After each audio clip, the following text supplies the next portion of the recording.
కూడి వచ్చిన బిడ్డలందరికీ కూడా ప్రేమపూర్వక వందనాలు. అలాగే మీరందరూ సంతోషంగా ఉన్నారని నమ్ముచు ఇంకా సిద్ధపడుతూ దేవుని యొక్క సన్నిధిలో రాకడ కొరకు సిద్ధంగా ఉన్నారని నమ్ముచు ఈ ప్రార్థన పాటల ద్వారా మనందరము ప్రభువుకి ఇంకా ధ్యానాల్లో మనము దగ్గర అవ్వాలని మనవి చేస్తూ చిన్న ప్రార్థన చేసుకుని పాట పాడుకుందాం. సకల ఆశీర్వాదాలకు కారణభూతుడైన యేసయ్య, నీ నామానికి వందనాలు. ఎంతో ప్రేమతో నీ భక్తులు వచ్చి ఉన్నారయ్యా, లైవ్లో కూడి ఉన్నారు. వారందరినీ కూడా నీకు ఇష్టమైన రీతిలో సిద్ధపరచమని యేసు నామంలో అడిగి వేడుకుంటున్నాము తండ్రి. ఆమె పాట పాడుకుందాం.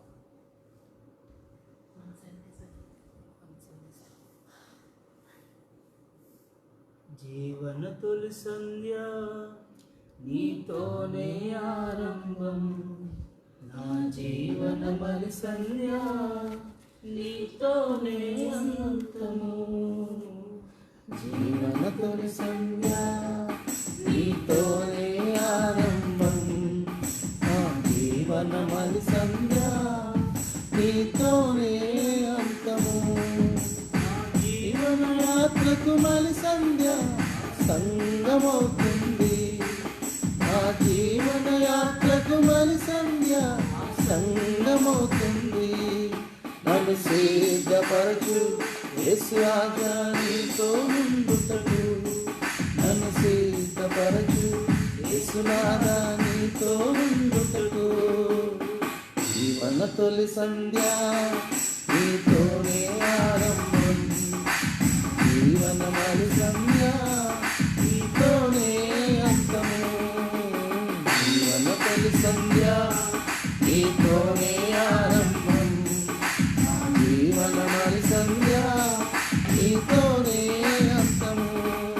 నా జీవిత యాత్రలో ఎన్నో మనోగాలు, నా జీవన గమనంలో ఎన్నో అవమానాలు. నా జీవన యాత్రలో ఎన్నో అవరోధాలు, నా జీవన గమనంలో ఎన్నో అవమానాలు. నిరీక్షణలే ఇతరుల పోలి దుఃఖించను నేను, నా భారం నీపై మోపి ముందుకు సాగుచున్నాను. నిరీక్షణలే ఇతరుల పోలి దుఃఖించను నేను, నా భారం నీపై మోపి ముందుకు సాగుచున్నాను. దేవా నీవే నా ఆశ్రయదుర్గం, దేవా నీవే నా ఆశ్రయదుర్గం. జీవన తొలి సంధ్య నీతోనే ఆరంభం, నా జీవన మరి సంధ్య నీతోనే అంతము. జీవన తొలి సంధ్య నీతోనే ఆరంభం, నా జీవన మరి సంధ్య నీతోనే అంతము. నా పూర్వీకులందరూ ఎప్పుడో గతించారు, ఏదో ఒక రోజున నా యాత్ర ముగించెదను. నా పూర్వీకులందరూ ఎప్పుడో గతించారు, ఏదో ఒక రోజున నా యాత్ర ముగించెదను. నా శేష జీవితం అంతయు నీకే అర్పించెదనయ్యా, నా దేశవాసులన్నీ సమర్పించుదేవా. నా శేష జీవితం అంతయు నీకే అర్పించెదనయ్యా, నా దేశవాసులన్నీ సమర్పించుదేవా. దేవా నన్ను నీ సాక్షిగా నిలుపుమా, దేవా నన్ను నీ సాక్షిగా నిలుపుమా. జీవన తొలి సంధ్య నీతోనే ఆరంభం, నా జీవన మరి సంధ్య నీతోనే అంతము. జీవన మరి సంధ్య నీతోనే ఆరంభం, నా జీవన మరి సంధ్య నీతోనే అంతము. నా జీవన యాత్రకు మరి సంధ్య సంగమవుతుంది,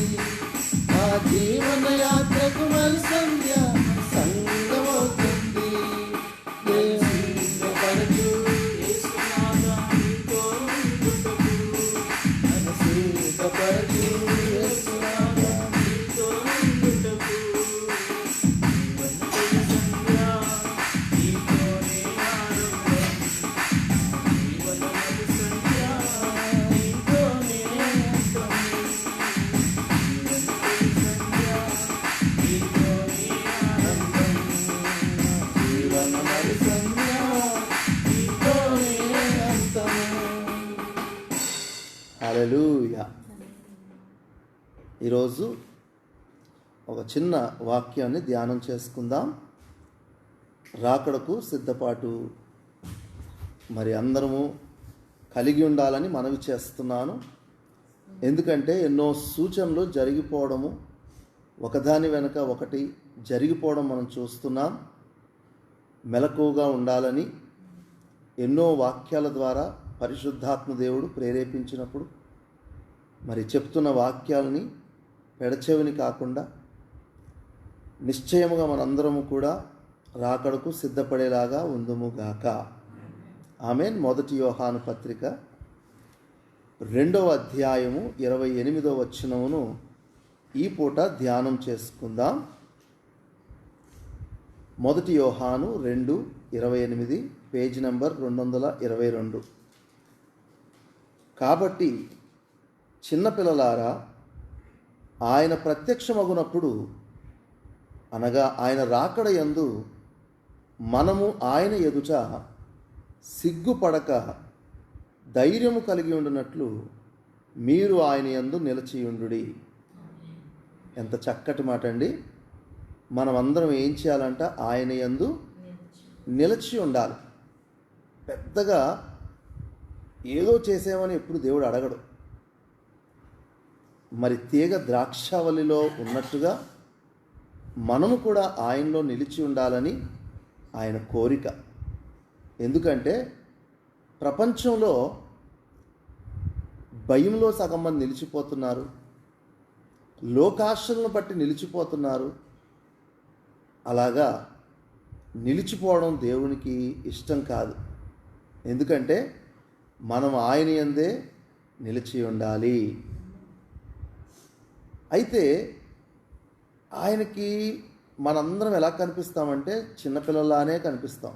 అందుకే భక్తుడు అంటాడు, చిన్నపిల్లలారా ఇలాంటి వారిదే పరలోక రాజ్యం, చిన్నపిల్లలను పోలి ఉండండి అంటూ అనేక విషయాలు చెప్తూ ఈరోజు కూడా ఒక విషయం చెప్తున్నాడు.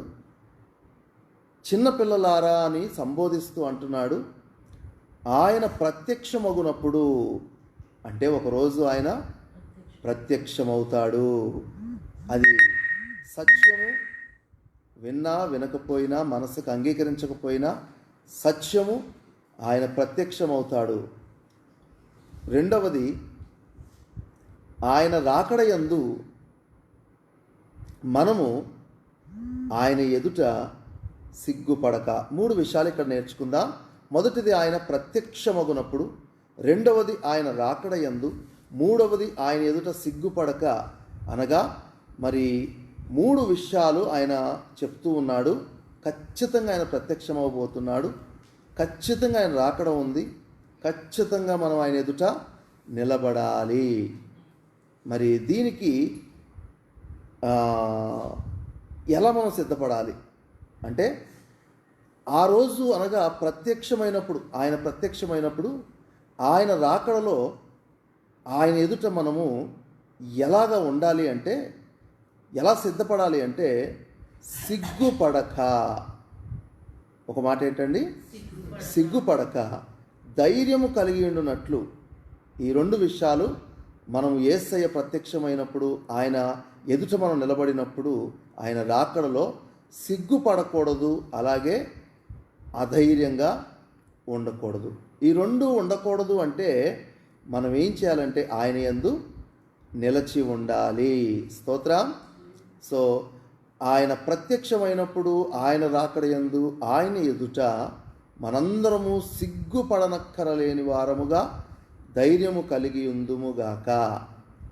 చూడండి, దీనికి ముంగుర్తుగా మత్తయి సువార్త 25వ అధ్యాయంలో ఆయన ప్రత్యక్షతను గురించి, సిగ్గుపడక సిద్ధపడిన వారిని ఆయన తీసుకెళ్ళిపోయిన ఆ యొక్క సన్నివేశాన్ని మనము అందరికీ తెలుసు కాబట్టి, గ్రహిస్తున్నారు కాబట్టి చెప్తున్నాను.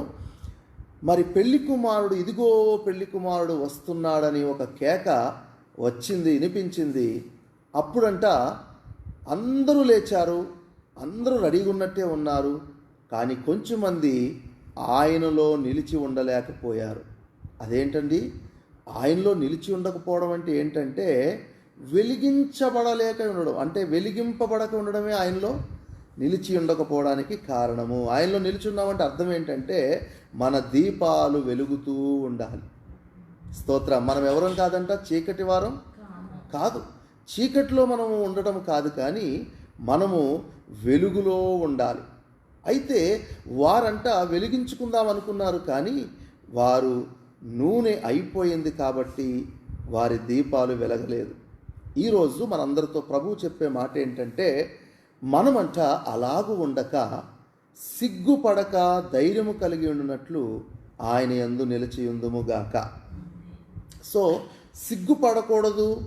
మరి దేవుడు వచ్చినప్పుడు ధైర్యముగా నిలబడాలి, ఆయన మనల్ని తీసుకెళ్ళిపోతాడు అని మనకి అర్థమైనప్పుడు ఒక విషయం అర్థం చేసుకోవాలి. సిగ్గుపరిచేవి ఏమిటి, దేవుడి ముందు నిలబడకుండా చేసేవి ఏమిటో ఒక 4-5 విషయాలు ఈరోజు చెప్తాను. చక్కగా మనసు అనే పలక మీద రాసుకోండి. ఎందుకనగా మరి చాలా తొందరలో రాకడ ఉన్నది. మనము కానీ వార్తలు చదువుతూ ఉంటే జనం మీదకి జనం రోజువే వినిపిస్తున్నాయి, రాజ్యం మీదకి రాజ్యం, భూకంపాలు కనిపిస్తున్నాయి, వరదలు వస్తున్నాయి, గాలిదుమ్ములు వస్తున్నాయి.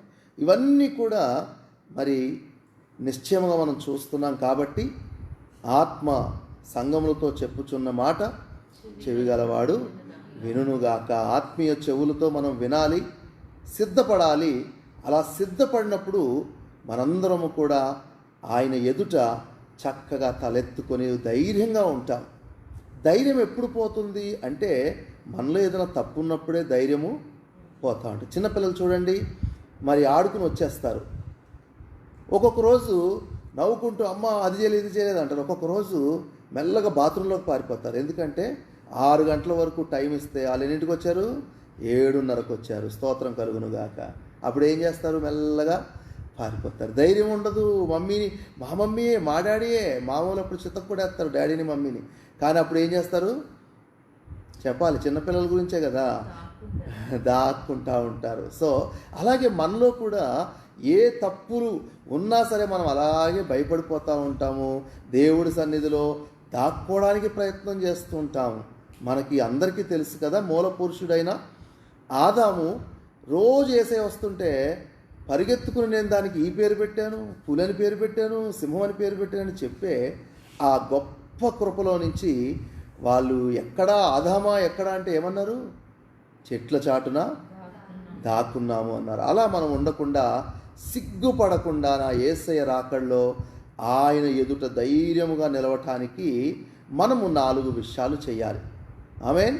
ఆ 4 విషయాలు చకచక చెప్పేసుకుందాము రండి. 1 యోహాను పత్రిక 1వ అధ్యాయము 7వ వచనాన్ని మనము ధ్యానం చేసినప్పుడు ఒకసారి చూస్తే, అయితే ఆయన వెలుగులో ఉన్న ప్రకారము చెప్పండి, మన దేవుడు ఎప్పుడు ఎలా ఉంటాడంట, వెలుగులో ఉన్నాడు. వెలుగు వస్తే ఏం పారిపోతుంది, చీకటి పారిపోతుంది. వెలుగులో ఉన్న ప్రకారము మనము కూడా వెలుగులో నడిచిన ఎడల మనం అన్యోన్య సహవాసము గలవారమై ఉందుము. అప్పుడు చెప్పాలి, అప్పుడు ఎప్పుడు వెలుగులో నడిచినప్పుడు ఏం చేస్తుందంట, ఆయన కుమారుడైన యేసు రక్తము ప్రతి పాపం నుండి మనల్ని పవిత్రులుగా చేయును. ఇంకో మాట వినండి, 8వ వచనం, మనము ఇక్కడ కూర్చున్న వారిలో ఎవరైనా సరే, లైవ్లో చూస్తున్న ఎవరైనా సరే పాపము లేదని చెప్పుకుంటే ఎవరు మోసపుచ్చుకోవద్దండి. అందరము పాపము చేసాము, దేవుడు అనుగ్రహించే మహిమను పొందలేకపోతున్నామనే లేఖనం నెరవేరునట్లుగా మన అందరము కూడా పాపము చేస్తూనే ఉన్నాము. అయితే పాపము చేయడము మరి సహజమైతే మోసం చేసుకోవడం కూడా ఇంకా సహజమే. పాపము చేస్తూ కూడా అందులో లేము అనే భ్రమపరిచే ఆత్మ ఒకటి ఉంటుంది. అది మనల్ని ఏం చేస్తుందంటే, యేసుక్రీస్తు రక్తం ఎదుటికి వచ్చినప్పుడు మనము కడుగుకొని పవిత్రపరచుకోకుండా ఏం చేస్తుందంటే, నువ్వు మంచిగానే ఉన్నావులే, నీ పక్కదానికంటే నువ్వు మంచిగానే ఉన్నావులే, ఆమె అయితే అసలు గంట కూడా చేసుకోవట్లేదు, నువ్వు పర్వాలేదు, నువ్వు 1 గంట అన్న దేవుళ్ళలో ఉన్నావు అంటూ భ్రమపరుస్తూ ఉంటుంది. కాబట్టి మనము మోసపోవద్దు అని చెప్తా ఉన్నాడు. మరియు మనలో సత్యము ఉండదు. అయితే మనం ఏం చేయాలి? మన పాపములు మనము ఒప్పుకోవాలి. అందరూ చెప్పాలి, మన పాపములు మనము ఒప్పుకున్న ఎడల ఆయన నమ్మదగినవాడు, నీతిమంతుడు కనుక మన పాపాలను క్షమించి సమస్త దుర్నీతి నుండి మనల్ని కడిగి పవిత్ర పరుస్తాడు. స్తోత్రం. సో మనం ఏం చేయాలంట? పాపాలు కడుగుకోవాలి. ఒప్పుకుని ఏం చేయాలి? కడుక్కోవాలి. మీరు అనుకోవచ్చు ఈజీగా ఒప్పేసుకుంటాం అనుకోవచ్చు, కానీ ఒప్పించే ఆత్మ కానీ మనలో లేకపోతే ఇంకో ఆత్మ వచ్చేస్తుంది. ఏమాత్మది? భ్రమపరిచే ఆత్మ. ఏమంటుందో తెలుసా? ఈ చిన్న పాపం ఏమనడులే, ఎంతలే, ఈ చిన్న భక్తిహీనతకి ఆయన ఏమంత ఫీల్ అయిపోవడలే అంటున్నారు. ఫీల్ అయ్యేది లేనిది దానికి ఎందుకంట? ఆత్మకి. మనమైతే ఏం చేయాలి? పరిశుద్ధాత్మకు లోబడి ఏం చేయాలి? మనము చిన్నదైనా పెద్దదైనా దేవుడిచ్చిన ఈ ఫెసిలిటీని వాడుకోవాలి. అదేమిటంట? మనందరము ఒప్పుకొని కడుగుకోవాలి. స్తోత్రం. నిజంగా నమ్మితే స్తోత్రం చెప్పండి. మనందరం ఒప్పుకొని దానిని క్షమించబడితే సమస్త దుర్నీతి నుంచి మనల్ని పవిత్రులుగా చేస్తూ ఉంటుంది. చూడండి, డైలీ మనం ఏం చేస్తుంటామంటే మురికి గుడ్డలాగా మారిపోతూ ఉంటాం. అదేంటో తెలుసా? స్వనీతి అంట మురికి గుడ్డలతో సమానం. అందరూ చెప్పాలి, స్వనీతి మురికి గుడ్డలతో సమానం. ఏంటన్నయ్య స్వనీతి అంటే? ఏంటా మురికి గుడ్డలు అని మనం ఆలోచిస్తే మనం పక్కోడితో పోల్చుకుంటామే, ఆ భక్తే మురికి గుడ్డలు. స్తోత్రం. మరి ఒకరోజు ఇలాగే పరిసేయుడు పోల్చుకుంటూ అంటున్నాడు, నేను ఎంత పర్ఫెక్ట్గా ఉన్నానో చూడు, పక్కోళ్ళలాగా లేను అన్నాడే. అదే స్వనీతి, దాన్నే మురికి గుడ్డలు అన్నారు. ఆ మురికి గుడ్డలన్నీ కూడా డైలీ మనం యేసయ్య రక్తములో కడుగుకొని శుభ్రము చేసుకుందుము గాక. ఎందుకు అలా చేసుకోవాలి అంటే, ఒక్కసారి ప్రకటన గ్రంథం చివరి అధ్యాయం 22వ అధ్యాయంలోకి రండి. మరి ఏమిటి, ఎందుకు ఇలా చెయ్యాలి? ఆయన వెలుగులో ఉన్న ప్రకారము మనము కూడా వెలుగులో నడవాలి.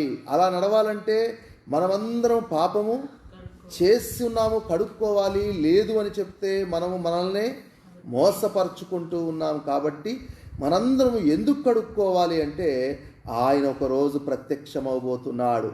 ఆయన రాకడలో ఆయన ఎదుట మనము సిగ్గుపడకుండా ఉండాలంటే మన పాపాలన్నీ మనం కడిగేసుకోవాలి. మన దుర్నీతి నుంచి మనము పవిత్రులుగా మారాలి. మనకున్న ప్రతి పరిస్థితి నుంచి మురికి గుడ్డను మనము కడుక్కోవాలి. చూడండి ఏం చెప్తున్నాడో 22వ అధ్యాయము 14-15 వచనం చదువుకుందాం. జీవవృక్షమునకు హక్కు గలవారై. ఏంటంట ఇది?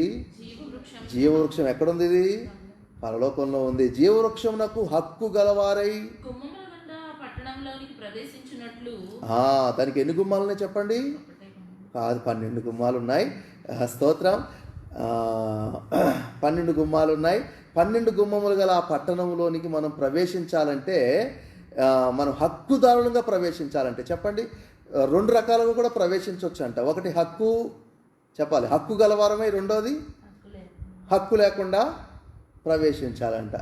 మరి MBA చదువుకునేటప్పుడు నేను స్వీట్స్ అంటే చాలా ఇష్టం నాకు. అప్పుడు మార్వడీస్ ఫంక్షన్కి వెళ్ళేవాళ్ళం. మంచిగా డ్రెస్అప్ అయ్యి నీట్గా ఉండేవాళ్ళం MBA అప్పుడు. ఒకరోజు ఇలాగే ఒక్కడిని నిలబుద్ధి లేదు, అందుకని డేవిడ్ అంకుల్ తీసుకుని వెళ్ళినప్పుడు ఎక్కడికి లేదు ఇక్కడికే అని చెప్పి తీసుకెళ్ళి వెళ్ళిపోయాము. ఆ పెద్ద ఫంక్షను అయితే అందులో స్టార్టింగ్ ఎంట్రన్స్లోనే పెళ్లి పెద్దలు ఉన్నారు. వాళ్ళందరూ ఏం చేస్తున్నారంటే ఒక్కసారి కౌగులించుకొని వాళ్ళనే లోపలికి తీసుకెళ్తున్నారు. నేనైతే ఎంతో సిగ్గుపడకుండా ధైర్యంగా వెళ్ళిపోయాను. వెళ్ళిపోగానే వాళ్ళు కాదు, వాళ్ళకన్నా ముందే నేనే కౌగులించేసుకున్నాను. స్తోత్రం. కౌగులించేసుకున్నాను. వాళ్ళు మరి పంపించారు నన్ను లోపలికి. డేవిడ్ అంకుల్ సిగ్గుపడిపోయి అక్కడే నుంచుని సైడ్ నుంచి వచ్చేస్తాక ట్రై చేస్తే వాళ్ళు పట్టుకుని ఇద్దరు కలిసి ఇలా తోస్తున్నారు బయటికి. స్తోత్రం కలుగును గాక. నేను మర్చిపోయి వెళ్ళిపోతున్నాను, వెనకాల వచ్చేస్తున్నాడు కదా అనుకున్నాను. మళ్ళీ లోపలికి ప్రవేశిస్తుంటే మళ్ళీ ఏం చేశారు? ఇద్దరు కలిసి బయటికి తోసేశారు. అప్పుడు నాకు ఐడియా వచ్చింది. ఏంటంటే ఈయన వాళ్ళ దగ్గర సిగ్గుపడి అధైర్యంగా కనిపిస్తే వాళ్ళు ఏం చేస్తారు? పట్టుకుంటారని చెప్పి అప్పుడు మళ్ళీ వెనక్కి వెళ్ళి మా అంకులే అని చెప్పి తీసుకొని అప్పుడు చెప్పాను, ఎంట్రన్స్లోంచి ఆయన కౌగులించుకుంటాడు, నువ్వే ముందెళ్ళి గట్టిగా పట్టేసుకోమని చెప్పాను. స్తోత్రం. సో ఇద్దరం కలిసి మళ్ళీ కౌగులించుకున్నాం. ఫస్ట్ టైం అయిపోయింది, సెకండ్ టైం మళ్ళీ కౌగులించుకుని గుమ్మంలో నుంచి ఎంత చక్కగా పట్టణంలోనికి ప్రవేశించామంటే ఆ లోపలికి వెళ్ళగానే అంకుల్ అంటున్నాడు, ఏంటిది అసలు మన ఏరియాలో ఎక్కడ ఉండదు, ఇది ఒక సెపరేట్ పట్టణం, దేశంలాగా ఉందని చెప్పాడు. వాళ్ళు అలా చేశారు. అంతా లైటింగ్సే. ఆ లైటింగ్లో మరి స్వీట్ నాకు 10 రకాలుగా కనిపించేది. మామూలు స్వీటే కానీ ఎంత అందంగా కనిపించేది. అలాగా మరి మనము కూడా పరలోకములో ప్రవేశించాలంటే, ఆ జీవవృక్షమునకు హక్కు గలవారమై ఉండాలంటే ఎట్లా ప్రవేశించాలంట? గుమ్మముల గుండా ఎట్లాగా హక్కు గలవాలుగా సిగ్గుపడకుండా మరి మనందరము కూడా ప్రవేశించాలి అంటే ఏం చేయాలంటే, వెలుగులో ఇక్కడ మాత్రం ఏం రాసిందంటే తమ వస్త్రములను ఖచ్చితంగా ఉతుక్కోవాలి. తమ వస్త్రములను ఉతుక్కోవాలి. ఎందుకో తెలుసా? మన నీతి మనల్ని మురికి గుడ్డలు చేసేసింది కాబట్టి మనం ఎప్పటికప్పుడు మనము ఉతుక్కొని ఆయన నీతిమంతుడు కనుక ఆయన నీతిని మనము సంపాదించుకుందుము గాక. ఆమేన్. స్తోత్రం. ఎన్నో ఎగ్జాంపుల్స్ గుర్తొస్తున్నాయి కానీ మరి మిగతావి కూడా పూర్తి చేయాలి. అందరూ చెప్పండి. మొట్టమొదటిది ఎప్పుడు సిగ్గుపడతాము అంటే, మన పాపాలు మనం ఒప్పుకోకుండా మనల్ని మనం మోసపరుచుకొని ఆ యొక్క మరి భ్రమపరిచే ఆత్మతో మనం ముందుకు సాగితే మనం సిగ్గుపడాలి. ఆయన యందు నిలిచి ఉండకపోతే, వెలుగులో జీవించలేకపోతే, పాపమును ఒప్పుకోకపోతే మనము చీకట్లో ఉన్నవారమే. సో వెలుగు సంబంధులు మాత్రమే ఆ గుమ్మములో ప్రవేశిస్తారు. వారు హక్కుదారులు. జీవవృక్ష ఫలములు వారు తింటారు. జీవవృక్షం ఉన్న కాడికి వారు వెళ్తారు. ఇది సత్యము. కాబట్టి కూడి ఉన్న వారందరూ కూడా మొట్టమొదటిగా ఏమి చేయాలంటే, మన పాపాలు మనం అందరము కడుగుకొందుము గాక, మన స్వనీతిని మనము కడుక్కుందుము గాక. అలాగు చేసి మనందరము కూడా ఆ గుమ్మము గల పట్టణానికి హక్కుదారులముగా సిగ్గుపడక, మన మెయిన్ పాయింట్ ఏంటి? సిగ్గుపడక ధైర్యముగా తలెత్తుకొని దేవుని ఎదుర్కొందుముగాక. ఆమెన్. ఎందుకంటే అక్కడ చాలా దగ్గర ఉంది, సమీపించింది కాబట్టి మనం అలా ఉందుముగాక. ఆమెన్. సో రెండవ మాట నేర్చుకుందాం. లూకా సువార్తలో 6వ అధ్యాయము. చాలా చక్కగా కొంచెంసేపే 10 నిమిషాలే మీరు మాత్రం ఈ మాటల్ని మనసులో పెట్టుకోవాలి. 46వ వచనం చదవండి. 6వ అధ్యాయం 46వ వచనం చూద్దాం. నేను చెప్పు మాటల ప్రకారము మీరు చెయ్యక, ప్రభువా ప్రభువా అని నన్ను పిలుచుట ఎందుకు? నా యొద్దకు వచ్చి నా మాటలు విని వాటి చొప్పున చేయు ప్రతి వాడును ఎవరిని పోలియుండునో మీకు తెలియచేతును. చాలండి, నేను చెప్పేస్తాను. ఎందుకంటే మనకు టైం లేదు కాబట్టి చెప్తాను. ఎప్పుడు మనము సగర్వముగా సిగ్గుపడకుండా ఆయన గుమ్మాల్లో ప్రవేశించగలుగుతామంటే, ఆయన చెప్పిన మాటల ప్రకారము చెయ్యాలి. స్తోత్రం. ఆయన తన వాక్కును బయలుపరచినప్పుడు నువ్వు అది రిసీవ్ చేసుకోవాలి. ఆయన తన వాక్యాన్ని ఆయన బయలుదేరజేసినప్పుడు నీవు దాన్ని రిసీవ్ చేసుకునేలాగా ఉంటే, ఆయన అంటున్నాడు తన వాక్కును పంపి ఆయన స్వస్థపరిచాడు. అయితే చాలామంది ఏం చేస్తుంటారంటే, యేసయ్య వాక్యమై ఉన్నాడు, ఆ వాక్యములో నుంచి ఆయన మర్మమై ఉన్నాడు, ఆయన తన్ను తాను ప్రత్యక్షపరుచుకుంటూ ఉంటే వాళ్ళేం చేస్తున్నారంటే పెడచెవిని పెట్టి ప్రభువా ప్రభువా అని నన్ను పిలుచుట ఎందుకు అంటున్నాడు. స్తోత్రం. సో ఏం చేయాలి? మనందరము కూడా యేసయ్య మాటల్ని, వాక్యాన్ని చక్కగా రిసీవ్ చేసుకోవాలి. మరి ఇంట్లో ఏదైనా టెన్షన్ ఉందనుకోండి, అక్కడే మన మనసు ఉంటే వాక్యం ఎటు వెళ్ళిపోతుంది? గాలి కొట్టుకున్నట్టుగా వెళ్ళిపోతుంది. ఒక్కొక్కసారి ఇది మనకు కాదులే పక్క వాళ్ళకంటే ఏమవుతుందో తెలుసా? మా క్రికెట్లో బౌన్సర్స్ అంటారు. ఏంటండి? అంటే కొట్టినట్టే ఉంటాడు, బ్యాట్ ఊపుతాడు కానీ అది ఎక్కడి నుంచి వెళ్ళిపోద్ది? తలకాయ మించి వెళ్ళిపోద్ది. ఈడు కూడా విన్నట్టే ఉంటాడు కానీ నాకు కాదు పక్కోడికి అనుకుంటే ఏమవుతుంది? అది పైనుంచి వెళ్ళిపోద్ది. అలా చేసేసి అయిపోగానే ప్రభువా ప్రభువా ప్రభువా నా ప్రార్థన ఎందుకు వింటలేదు, నా మనం ఎందుకు వింటలేదు, పక్క అంటే ఆమెను బాగా చూస్తున్నావు, నా వైపు నీ దృష్టి లేదు, ఇవన్నీ మనకి వేస్ట్. ఏమంటున్నాడు ప్రభు, ఈ నా మాటలు ప్రకారము వినాలి, మీరు చేయాలి, అప్పుడు అడగండి, ఏమి కావాలన్నా నేను మీకు ఇస్తానని చెప్పి అంతటితో ఆపకుండా అంటున్నాడు. మరి అలా విని ఆ ప్రకారం చేస్తే ఎలా ఉంటారో తెలుసా? బండ మీద తన ఇల్లు కట్టుకుంటాడు. చెప్పండి, బండ మీద తన ఇల్లు కట్టుకుంటాడు. గాలి వచ్చినా, వర్షం వచ్చినా, వరదలు వచ్చినా, పక్కోళ్ళు వరదలు లాంటి మాటలు, మరి పక్కింటి ఆమె వర్షం లాంటి మాటలు అన్నా కూడా వాడి కదలడు. వాక్యం ఏం చేసింది? స్థిరపరిచింది. బండ మీద వాడిని కట్టింది. కాబట్టి ఆ బండ క్రీస్తు అయి ఉన్నాడు. క్రీస్తు అనే ఉపదేశం వాక్యం మీద కట్టబడిన మనందరము కూడా ఆ రోజు సిగ్గుపడనక్కరలేకుండా మనందరము ఎంతో గర్వంగా వెళ్ళిపోతుంటాం, ధైర్యంగా వెళ్ళిపోతాము. ఆయన సన్నిధిలో అలాగూ మనం ప్రవేశించుదుము గాక. సో మనందరికీ ఇంకొక మాట చెప్తున్నాను చూడండి, మనందరము కూడా బండ మీద కట్టినట్టుగా ఉండాలి.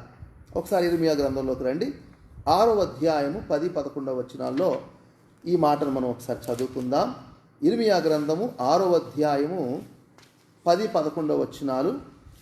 ఎవరికి సాక్ష్యం ఇచ్చేదను, విందురని నేను ఎవరితో మాట్లాడేదను, ఎవరికి సాక్ష్యం ఇచ్చేదను. వారు వినుటకు, అందరూ వినాలి, వారు వినుటకు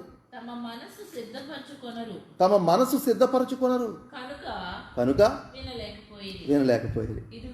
ఇదిగో వారు యెహోవా వాక్యమందు సంతోషము లేనివారై, దేవుని వాక్యమందు సంతోషము లేనివారై దాన్ని తృణీకరిస్తారు.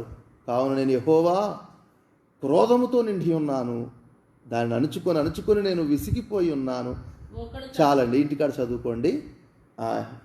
ఏంటంట, విందురని నేను ఎవరితో మాట్లాడేదను, ఎవరికి సాక్ష్యం ఇచ్చేదను. అందరూ వినాలి. మనము వాక్యం వెంటాకు వచ్చేటప్పుడు ఏం చేయాలి? మన మనసుని ఆమేన్. అంతేనండి, చాలా ఈజీ.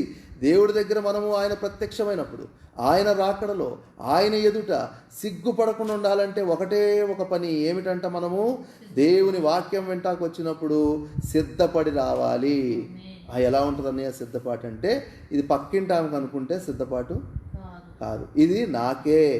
ఈ వాక్యాన్ని నేను రిసీవ్ చేసుకోవాలి, ఈ తప్పు నాలో దేవుడు బయలుపరుస్తూ ఉన్నాడు అని ఎవరైతే ఆ వాక్యానికి తమ మనసును సిద్ధపరచుకుంటారో వారు ఖచ్చితంగా వింటారు. ఆ మాటలు ఖచ్చితంగా వింటారు, మనసును పెట్టుకుంటారు. ఇదిగో ఇంకో మాట కూడా చేయాలంట చూడండి, ఇంకో పని కూడా చేయాలి. యెహోవా వాక్యమందు సంతోషము గలవారై ఉండాలి. సంతోషం లేని వారిని దేవుడు ఏం చేస్తాడంట? తృణీకరిస్తాడు. చాలాసార్లు చూడండి, ఈ మాట నాకే తగిలింది అనుకున్నప్పుడు సంతోషించకపోతే దేవుడు ఏం చేస్తాడు? నిన్ను తృణీకరించి నీ ప్లేస్లో ఇంకొకరిని పెట్టి ఆలకిస్తాడు వాక్యం. హల్లెలూయా. మరి ఈ వాక్యాన్ని ఇశ్రాయేలీలు పెడచెవిని పెట్టినప్పుడు దేవుడు ఎవరికిచ్చాడు? అన్యులైనా మనకిచ్చాడు. యేసయ్యే వాక్యం, యేసయ్యని వాళ్ళు తృణీకరిస్తే ఎవరికిచ్చాడు? మనకిచ్చాడు, అన్ని జనులైన మనకిచ్చాడు. కాబట్టి 2 విషయాలు చేయండి, దేవుడు మనం దీవించును గాక. ఏంటా 2 విషయాలు? మనసును, ఫస్ట్ మనసును వాక్యం కోసం సిద్ధపరచుకోవాలి. రెండవది దేవుని మాట వాక్యమందు సంతోషము గలవారై ఉండాలి. ఈ 2 చేస్తే ఆయన అంటున్నాడు, అలా చేసిన వారితో నేను మాట్లాడతాను, వాళ్ళకి నేను సాక్ష్యం ఇచ్చేలాగా చేస్తానంటున్నాడు. స్తోత్రం. సో ఈరోజు దేవుడు మనతో మాట్లాడుతూ అంటున్నాడు, ఆయన వాక్యమందు మనము శ్రద్ధాభక్తులు కలిగి ఉందుముగాక, ఆయన యందు మనం వాక్యమందు సంతోషించుదుముగాక, వాక్యముకు మన మనస్సును సిద్ధపరచుకుందుముగాక. కొన్నిసార్లు వాక్యము కొంచెం కష్టంగా అనిపిస్తుంది, కానీ మన సిద్ధపాటును బట్టి దేవుడు మనకి అది అర్థమయ్యేలాగా చెప్తాడు. కాబట్టి ఆ రోజు మనం వాక్యమును విని మనం సాక్షులుగా బతుకుతే ఆయన ఎదుట సిగ్గుపడనక్కరలేని బిడ్డలుగా మనం ఉంటాము. ధైర్యముగా ఆయన గుమ్మముల్లో ప్రవేశించుదుముగాక. మరి మూడవది చూడండి, మత్తయి సువార్త 15వ అధ్యాయము 8వ వచనములో ముచ్చటగా 3వ మాట చెప్తూ అంటున్నాడు. 15వ అధ్యాయం 8వ మాట, వేశ్యదారులారా, కఠినమైన మాట.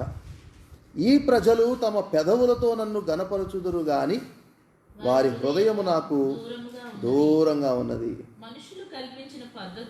మనుషులు కల్పించిన కొన్ని పద్ధతులు ఉన్నాయే, అవి దైవోపదేశమని బోధించుచు వారు నన్ను వ్యర్థముగా ఆరాధిస్తున్నారు. చూడండి, ఎప్పుడు మనము సిగ్గుపడాల్సి వస్తుందంటే, మనము పెదవులతో దేవుణ్ణి గనపరుస్తూ మన హృదయాన్ని ఎక్కడో పడేసామనుకోండి, ఒకరోజు సిగ్గుపడాల్సి వస్తుందని చెప్తున్నాడు. నమ్మితే స్తోత్రం చెప్పాలి. మనం ఇక్కడికి వచ్చినప్పుడు మరి ఒకరోజు సమరయ స్త్రీతో చెప్తున్నాడు, ఒక కాలం వస్తూ ఉన్నది. ఆ రోజు ఏమవుతుంది? ఈ కొండలు గొట్టలు ఎక్కరు. మరి ఏం చేస్తారు? ఆత్మతో సత్యముతో దేవుణ్ణి ఆరాధించే కాలము వస్తా ఉన్నది, వచ్చేసే ఉన్నది. మనం పెదవులతో కాదు కానీ హృదయం అంతటిని బట్టి మనము ఆరాధించుదుముగాక. మరి చాలామంది అంటున్నారు, అన్నయ్య లైవ్లో కొంచెం కూర్చుంటే అవి ఇవి అన్నీ మైండ్లోకి వచ్చేస్తున్నాయి, అంత కాన్సన్ట్రేషన్ చేయలేకపోతున్నాం. అదే చర్చిలో ఉంటే ఎంత బాగుంటుంది అన్నయ్య అని అడుగుతున్నారు. స్తోత్రం. నేను అనుకున్నాను, అదేంటి అసలు ఈ అరగంట కూడా లైవ్లో కూర్చోలేరా అని అనుకున్నాను. రాత్రి ఒక ఆయన ఒక సంఘం వారు యానివర్సరీ మీటింగ్ అంతా కూడా లైవ్లో పెట్టారు. జూమ్ అనే యాప్లో పెట్టి నన్ను కూడా అందులో ఎంట్రన్స్లో మరి ఇంట్రడక్షన్ ఇచ్చేలాగా నన్ను పెట్టారు. స్తోత్రం. ఆ తర్వాత వాక్యం అన్నీ. అప్పుడు వాక్యం చెప్తుంటే నా మైండ్ కూడా ఎటో వెళ్ళిపోతూ ఉంది. అప్పుడు ప్రభు అన్నాడు, చూసావు ఎంత కష్టపడుతున్నారు అందరూ, తొందరగా ప్రార్థన చేస్తే అందరూ విడుదల పొంది వచ్చేసి మందిరంలో కూర్చుంటారని చెప్పాడు. ఇక నాకు కొద్దిసేపటికి ఫోన్ అది వస్తూనే ఉంది వాక్యం, నేను నిద్రపోయాను కూడా. మా ఆవిడ ఆపి దాన్ని సర్ది ఎంతగానో, మరి పిల్లలో మా ఆవిడ ఆపింది. నిద్రలో నాకు తెలియదు కదా. ప్రేమగా వాళ్ళ ఆ కార్యక్రమం పూర్తి చేశారు. దేవుడి నామానికి స్తోత్రం కలుగును గాక. అయినప్పటికీ కొంచెం సిద్ధపడి వస్తే మరి లైవ్లో కూడా దేవుడు మనతో చక్కగా మాట్లాడును గాక.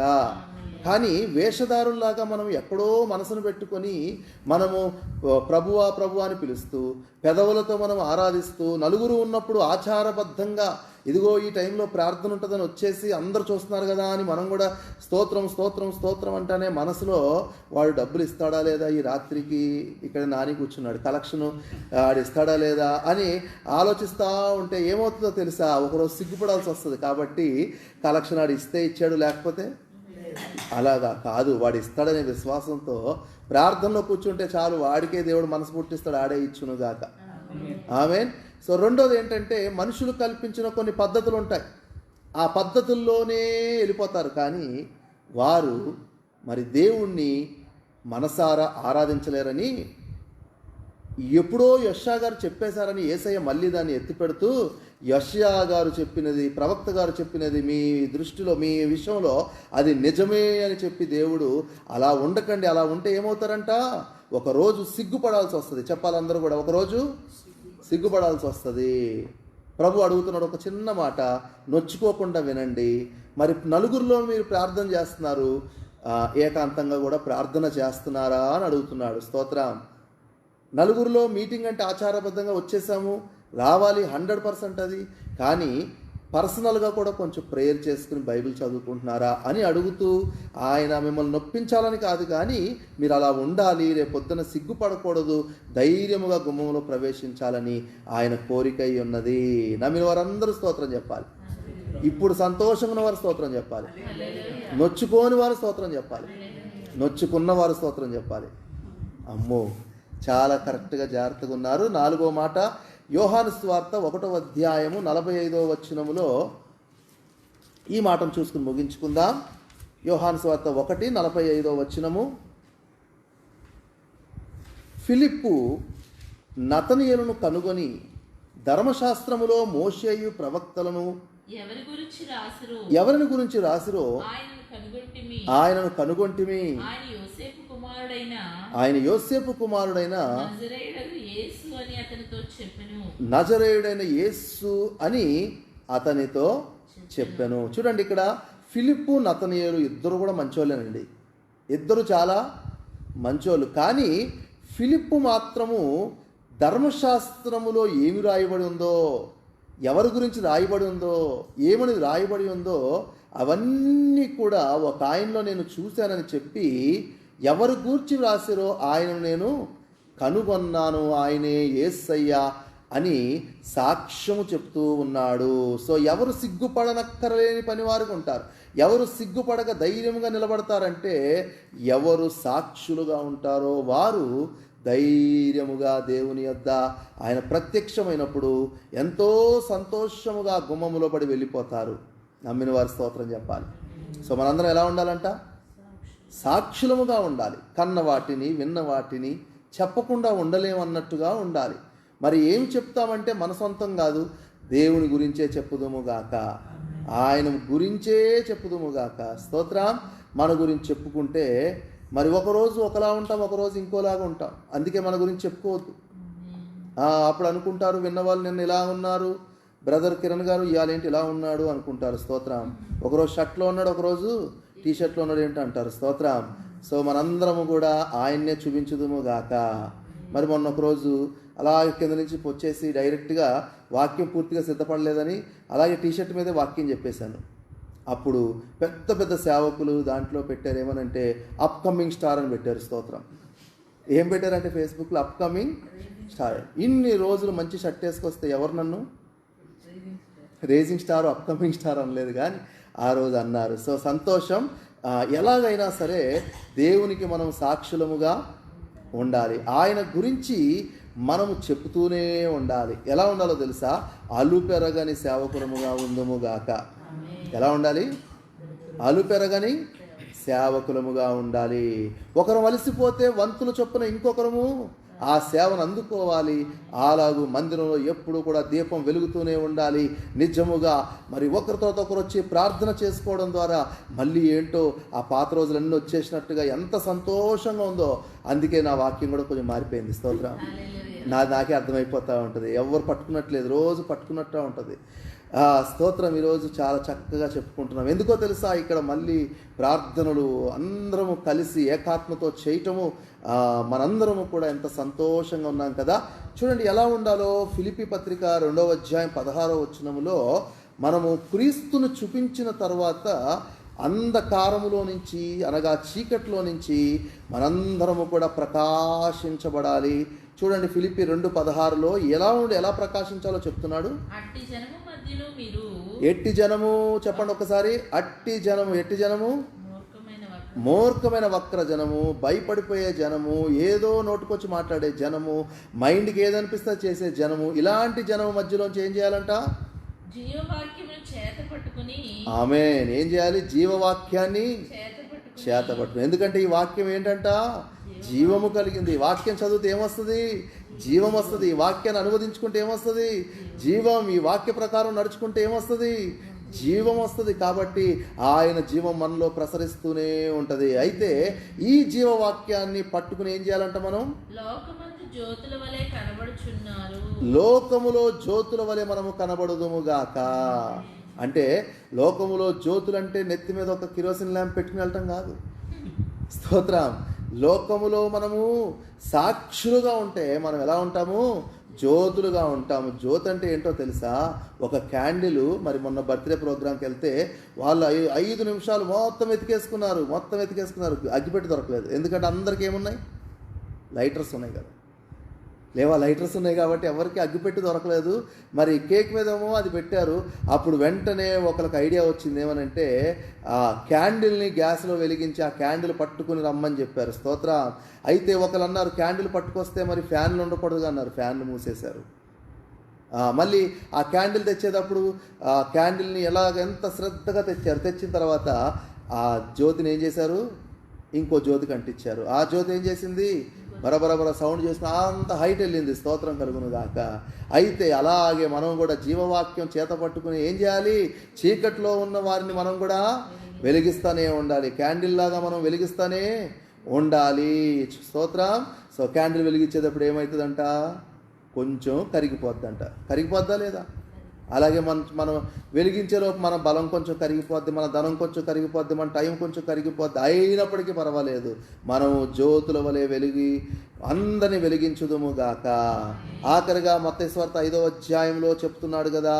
ఏమనంటే మీ వెలుగు లోకములో ప్రకాశింపనీయుడి. చెప్పండి, మీ వెలుగు లోకములో ప్రకాశింపనీయుడి. ఆమేన్. సో సంతోషంగా ఉన్నారా? ప్రకాశింపజేస్తారా? ఎస్, చేస్తారు. మీరు అందరూ చేస్తారు. ఒకసారి జ్ఞాపకం చేసుకోండి కళ్ళు మూసుకొని. ఈరోజు మనం ఏం నేర్చుకున్నాము? చిన్న పిల్లలారా. ముందు ఏం నేర్చుకున్నా చెప్పాలి. చిన్న పిల్లలారా అని పిల్లలకు చెప్పినట్టుగా యేసయ్య చెప్పాడు. ఏమని చెప్పాడు? ఏమని చెప్పాడు? మనము సిగ్గుపడక ఆయన ఎదుట ధైర్యంగా నిలబడాలి. ఎప్పుడో తెలుసా? ఆయన త్వరలోనే ప్రత్యక్షమవబోతున్నాడు. ఆయన రాకడ త్వరలో ఉంది. ఆయన ఎదుట మనందరము సిగ్గుపడకుండా నిలబడాలంటే ఫస్ట్గా ఏం చేయాలి? ఆయనలో మనం నిలిచి ఉండాలి. అందరూ చెప్పాలి, ఆయనలో మనం నిలిచి ఉండాలి. సో అందరము నిలిచి ఉందుము గాక. అలా నిలిచి ఉన్నవారు మరి ఏం చేస్తారో 4 విషయాలు చెప్పాం. ఏం చేయాలంట? మొట్టమొదటిగా కడగబడాలి. మన యొక్క మురికి గుడ్డలు ఉతకబడాలి, రక్తంలో కడగబడాలి. అలా కడగబడినప్పుడు మనము సిగ్గుపడనక్కరలేని పనివారముగా ఏం చేస్తామో తెలుసా? ప్రకటన 22 ప్రకారముగా ఆయన గుమ్మముల్లో మనము జీవవృక్ష ఫలాలు తినటానికి ఆ పరలోక పట్టణంలోనికి గుమ్మములో నుంచి హక్కుదారులంగా ప్రవేశిస్తామంట. దొడ్డిదారులంగా కాదు. చెప్పండి, దొడ్డిదారి కాదంట మంది. ఏ దారి? హక్కుదారులము. ఈ లోకంలో ఉన్నాయి దొడ్డిదారులు, కానీ అక్కడ హక్కుదారులము. రెండవది, మనమందరం ఆయన మాటలు వినాలి, ఆయన వాక్యము వినాలి, దాని చొప్పున చేయాలి. చేస్తే ఎలా అయిపోతాము? బండ మీద కట్టబడినట్టుగా ఉంటాము. అప్పుడు మనందరము కూడా ఎలాంటి గాలులు వచ్చినా, అయ్యో ఆ సిస్టర్ గారు నన్ను అన్నారు, ఆ సిస్టర్ గారు ఉంటే నేను చర్చిలో ఉన్నాను, ఇవన్నీ ఏసునామములో పోవును గాక.